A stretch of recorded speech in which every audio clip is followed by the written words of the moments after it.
Hello friends, அஸ்ஸலாமு அலைக்குங்க. வாங்க பீஃபில் எப்படி புளிக்குழம்பு வைக்கிறது பார்க்கலாம். சாப்பிட்டா சூப்பராக இருக்குங்க.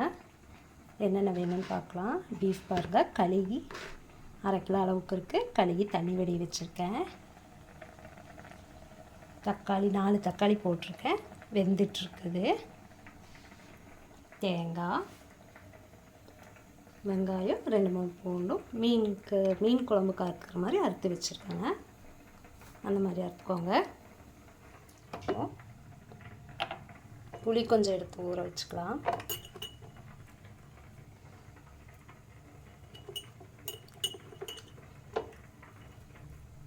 இந்தளவு போதும். கழுவி ஊற வச்சுக்கலாம்.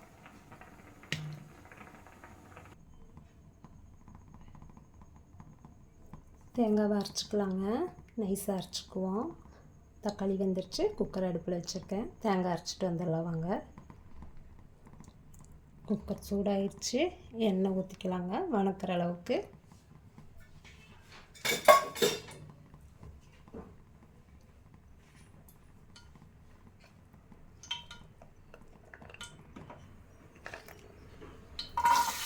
வெங்காயமும் வெள்ளைப்பூண்டும் அரைச்சி வச்சுருக்கோம், அதை போட்டுக்கலாம். நல்லா மீன் குழம்புக்கு மாதிரி கொஞ்சம் நிறையாவே வெங்காயம் போடணும்.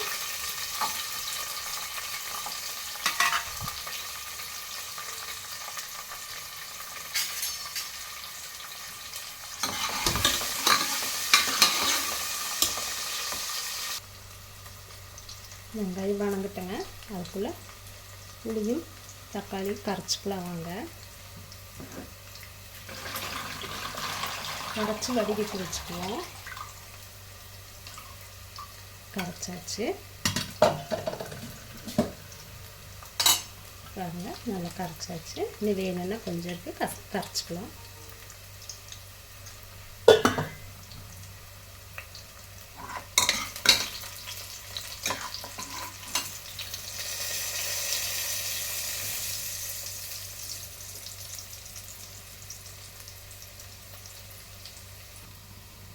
கரைச்சி வச்சதில் உப்பு போட்டுக்கலாம்.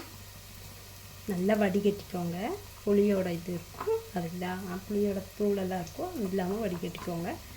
மிளகாத்தூள் ஒரு 2 ஸ்பூன் போடுறேன். மஞ்சத்தூள் ஒரு 1/2 ஸ்பூன் போடுறேன். மல்லித்தூளுங்க 2 ஸ்பூன் போட்டிருக்கேன். நல்லா இது பண்ணிக்கலாம். நம்ம அரைச்சி வச்சுருந்த தேங்காய் நைஸாக அரைச்சிருக்கேங்க. தேங்காய் மட்டும்தான், வேறு ஒன்றும் போடலை. அதையும் ஊற்றிக்கலாம்.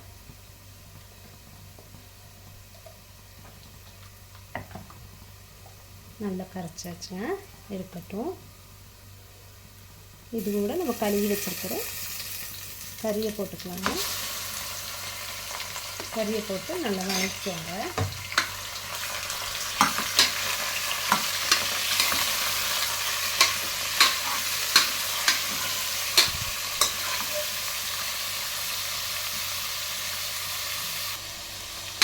நல்லா வதக்கிக்கோங்க. ஏன்னா எப்படி கறியில் கொஞ்சம் கழுவி வச்சாலும் தண்ணி நிற்கும். தண்ணியெல்லாம் ட்ரை ஆகிற அளவுக்கு வதக்கிக்கோங்க. வதங்கிடுச்சு, நல்லாவே வதங்கிடுச்சுங்க. இந்த செலவை தூக்கி ஊற்றிக்கலாம்.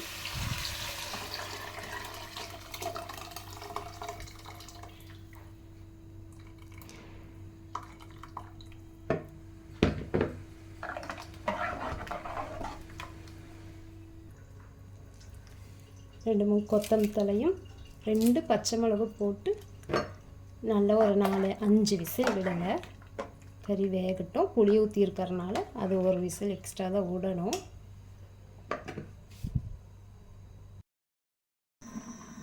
அவ்வளோதாங்க, விசில் வந்துருச்சு. 5 விசில் விட்டால் கரெக்டாக இருந்துச்சு. குழம்பு கொதிக்குது. அடுப்பு பற்ற வச்சுருக்கேன். இதில் ஒரு பொருள் போடணும், இருங்க காட்டுறேன்.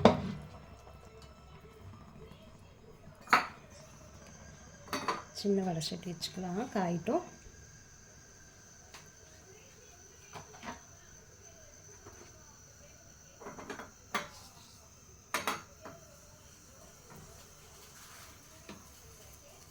இதில் கொஞ்சம் வெந்தயம், கொஞ்சம் சீரகம் தாங்க வறுக்கணும். இந்த குழம்புக்கு மனமே இது தாங்க. லாஸ்ட்டில் போட்டு விசில் இறக்கணுன்னு இதனால் வறுத்து பொடிச்சு வச்சுக்கோங்க. பொடிச்சு வச்சுட்டு அதில் நுணுக்கி பொடிச்சு போட்டால் நல்லாயிருக்கும் மணமாக.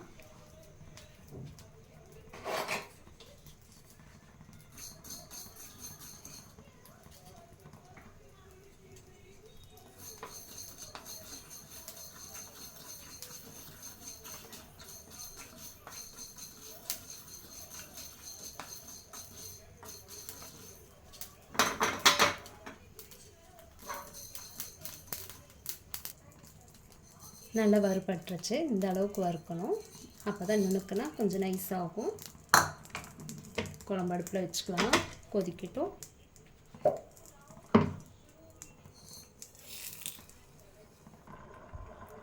நுணுக்கியாச்சு, நைஸாக நுணுக்கிக்கோங்க.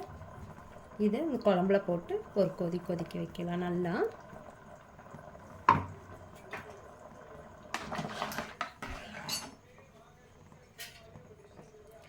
4 முட்டையை வேக வச்சுருக்கேங்க. சரி, அதில் போட்டுக்கலான்ட்டு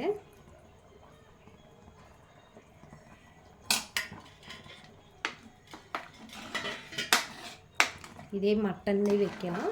இது பீஃப் தான் நான் இன்றைக்கி வச்சுருக்கிறேன். சூப்பராக இருக்குங்க. இப்படி வச்சு சாப்பிட்டு பாருங்கள்.